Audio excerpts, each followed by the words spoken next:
360 चाळ्यांचो अधिपती अशी ख्याती असलेला दक्षिण कोकणातलो प्रसिद्ध आणि जागृत देवस्थान म्हणजे श्रीदेव घोडेमुख देवस्थान। हेका कोंब्याची जत्रा असा सुद्धा म्हटला जाता। ह्याचं कारण श्रीदेव घोडेमुखाच्या चाळ्यांका हजारो कोंब्यांचो बळी दिलो जाता। खूप वर्षांपासून ही प्रथा सुरू आहे। मग या जत्रेच्या निमित्तान काय असत कोंब्याचे दर बघूयात। आमचे प्रतिनिधी वेंगुर्ला प्रतिनिधी दीपेश परब यांनी घेतलेलो ह्यो खास आढावा। 360 चाळ्यांचो अधिपती अशी ज्या देवाची ख्याती असा आणि संपूर्ण दक्षिण कोकणात जो देव प्रसिद्ध असा असो म्हणजे आमच्या कोकणातल्या सिंधुदुर्ग जिल्ह्यातल्या वेंगुर्ले तालुक्यातील मातोंड आणि पेंडूर ह्या गावचा ह्या श्रीदेव घोडेमुख देवस्थान आणि या घोडेमुख देवस्थानाचो जत्रोत्सव ह्यो उद्या संपन्न होता।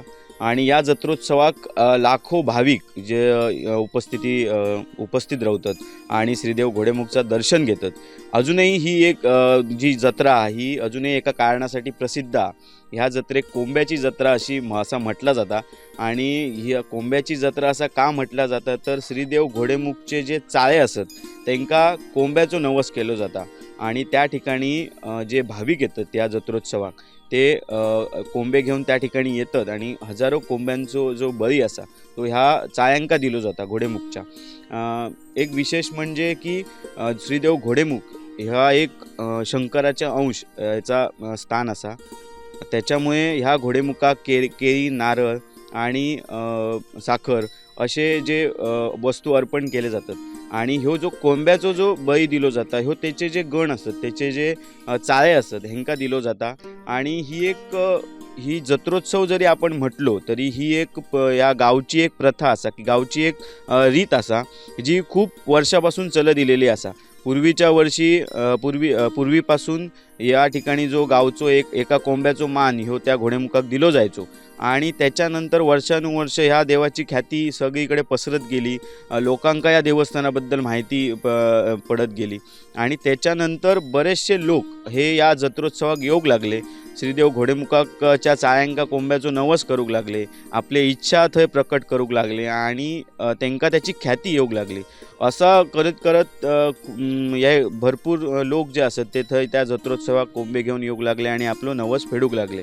असा करता करता हजारो कोंब्यांचो बळी ह्यो या ठिकाणी श्रीदेव घोडेमुखच्या चाळ्यांका दिलो जाता। कोंब्याची जत्रा म्हणजे आता सध्या कोंब्यांचो रेट काय असतो या जत्रोत्सवाक मोठी उलाढाल होता। अनेक ठिकठिकाणचे पै पाहुणे असत ते ह्या मातोंड पेंडूर गाव असतील किंवा त्याच्या पंचक्रोशीतले जे गाव असतील म्हणजे न्हावेली असा आणखी मळेवाड असत असे जे पंचक्रोशीतले गाव असत त्यांच्याकडे बरेचसे पै पाहुणे हे येतात आणि ते सुद्धा घोडेमुखाक कोंब्याचो नवस देतात। आणि कोंबे असे पंचक्रोशीत या ठिकाणचे जे पोल्ट्रीवाले असत किंवा या ठिकाणचे जे कोंब्याचे व्यापारी असत त्यांच्याकडून हे कोंबे घेतले जातात किंवा काही लोक असत जे कोंबे हे पाळतात। म्हणजे जवळजवळ नाही म्हटलं तरी वर्षभर हे कोंबे ते घोडेमुखाक कोंबो दिवचो नवसाचो कोंबो म्हणून तेका पाळतात आणि त्याच्यानंतर ह्यो जो नवस तो फेडतात। मात्र अनेक हजारो कोंब्यांचो या ठिकाणी व्यवहार होता किंवा पोल्ट्रीतून घेतले जातात कोंबे देवासाठी आणि हे गावठी कोंबे असतात एक विशेष म्हणजे। त्याच्यामुळे मी आता असं ह्याच्यात मातोंड गावच्या एका पोल्ट्रीत असं आणि आपण माझ्या मागे हे बघू शकतात की अशा प्रकारचे हे कोंबे जे ह्या स्थानिक जे ह्या ठिकाणचे ग्रामस्थ त्यांनी हे पाळलेले असत। आणि हे जे कोंबे असत हे बरेचसे लोक असत जे येतात आणि आता यांच्याकडून या ठिकाणी घेऊन जातात कोंबे आणि ज्या जत्रोत्सवाच्या दिवशी सकाळी हे कोंबे हैसून घेऊन जातात आणि श्रीदेव घोडेमुखाक तो नवस तो फेडतात थैसर। तर आपल्या बरोबर असत या पोल्ट्रीचे मालक रमण नरसे असत जे कित्येक वर्ष पोल्ट्रीचा व्यवसाय करतात बरीच वर्ष। तर तुमचा आधी पहिला कोकण सातमध्ये आम्ही स्वागत करतो।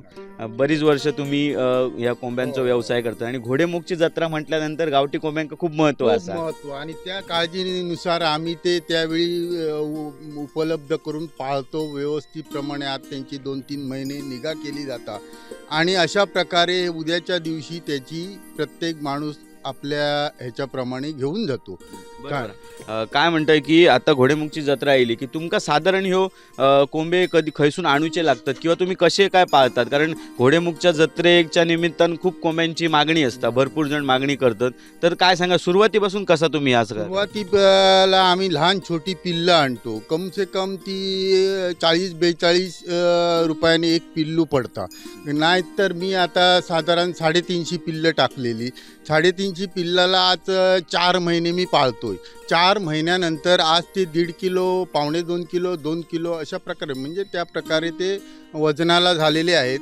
ते त्याप्रमाणे ज्याप्रमाणे लोकाला जो गिऱ्हाईक येणार त्याला जेवढा पाहिजे, 1 किलो पाहिजे, 2 किलो पाहिजे, अशा प्रकारे काय असेल त्या किमतीमुळे त्याला देतो. आमका आता हे सर कोंब्यांची वेगवेगळ्या, म्हणजे जसं तुम्ही म्हटल्यात 1 किलो 2 किलो आणि अशी वेगवेगळी व्हरायटी दिसता.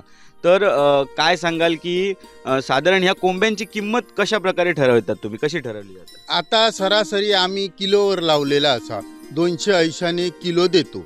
त्याप्रमाणे तो 1 किलो झाला तर 280, 1.5 किलो झाला तर त्याप्रमाणे, म्हणजे ज्याप्रमाणे पैसे बसतील, वजन होईल त्याप्रमाणे पैसे बसतात. आता अशी तुमची ही एक पोल्ट्री आहे, असे बरेचसे पोल्ट्री असतात किंवा बरेचसे पोल्ट्री आहेत. प्रत्येकाचे कोणी ना कोणी असे, आता गावात नाही म्हटल्या 10-15 पोल्ट्री आहेत गावातच. त्याशिवाय बाहेरनं लोक आणतात. आधी 2-4 दिवस आणून आपल्याकडे 2-400 बाळगतात आणि गिरायकांना विकतात. हे अशा प्रकार, म्हणजे हजारो लाखांनी तसा बघितला तर या कोंब्यांची उलाढाल होते प्रत्येक.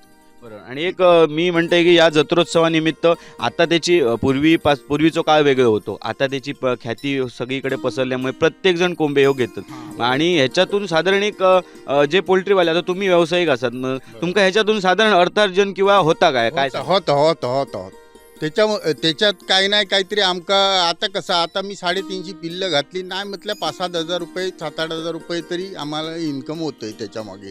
आणि ते एका दिवसात आदल्या दिवशी नाही तर दुसरे घोडेमुखा दिवशी, अशा प्रकारे आमची ती 2 दिवसात डील होते आणि माल आमचा संपतो.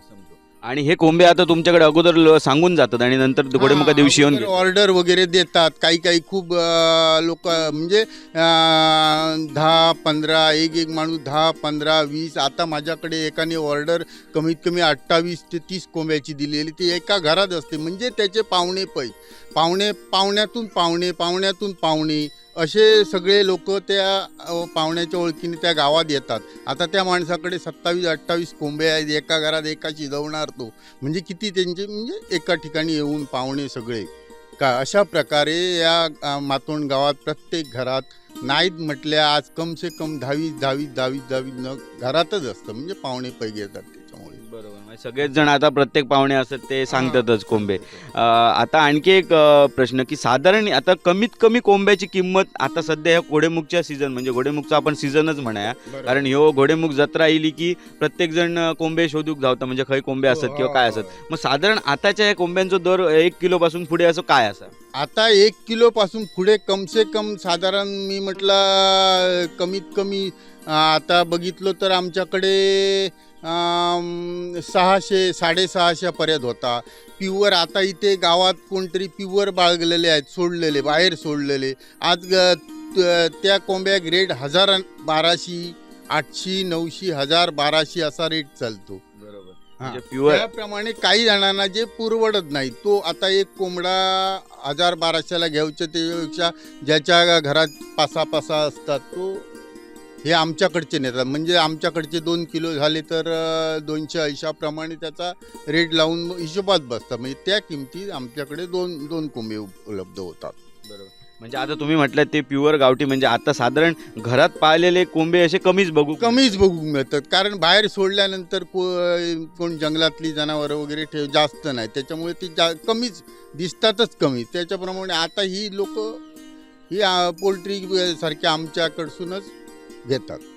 पण तरी सुद्धा मोठंसं काय याच्यात फरक नाही. मोठासा फरक काही नाही त्याच्यात, मोठासा फरक असा काही नाही. बरोबर. साधारण आता ही घोडेमुखची जत्रा तुमचा जवळ असतात, तुम्ही कित्येक वर्षापासून बघतात, तर काय म्हणजे अगोदर तुमच्या लहानपणीची किती साधारण कोंबे यायचे आणि आता किती वाढ झाली त्याच्यात काय सांगू शकता? आता जमीन आसमानाचा फरक झाला आहे. त्यावेळी आमच्याकडे 100 कोंबे खपायचे, ते आता आमच्याकडे आता मीच घातले तर माझे सगळे बुकिंग झालेले आहे 350 कोंबे. म्हणजे असे प्रत्येकाने आता घावणे पैकांचा म्हणून 5-10 कोंबे उपलब्ध असतात. अशा प्रकारे किती पटीन तरी वाढ झालेली आहे पूर्वीपेक्षा.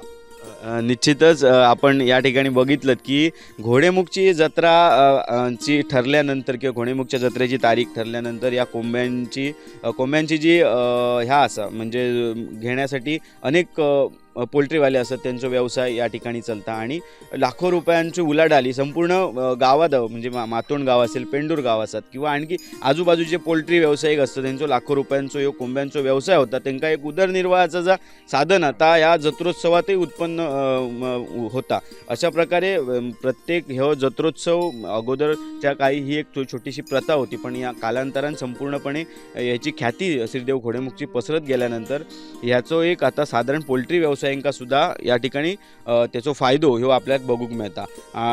या ठिकाणी घोडेमुखची जत्रा ही उद्या होता. प्रत्येक या ठिकाणी जे भाविक असतात ते आपलं नवस त्या ठिकाणी फेडतले आणि अशा प्रकारे आपण आत्ता बघितला, नरसे काकांनी आपल्याला सांगितलं की कशा प्रकारे कोंब्यांची किंमत कशा प्रकारे ती त्यांना पूर्ण वर्षभर त्या कोंब्यांची जपणूक करूची लागतात, त्याच्यानंतर त्याचं रेट ठरता आणि साधारण 350, 400, 500 पासून ते 1000-1200 पर्यंत हे कोंबे हे या ठिकाणी विक्री केले जातात. कोकणसात लाईव्हसाठी दीपेश परब, वेंगुर्ला. आमचे दिवसभरातले सर्व अपडेट्स, ताज्या घडामोडी आणि थेट लाईव्ह पाहण्यासाठी सबस्क्राईब करा, लाईक करा कोकणचं नंबर 1 महा चॅनल कोकणसात लाईव्हचं YouTube चॅनल.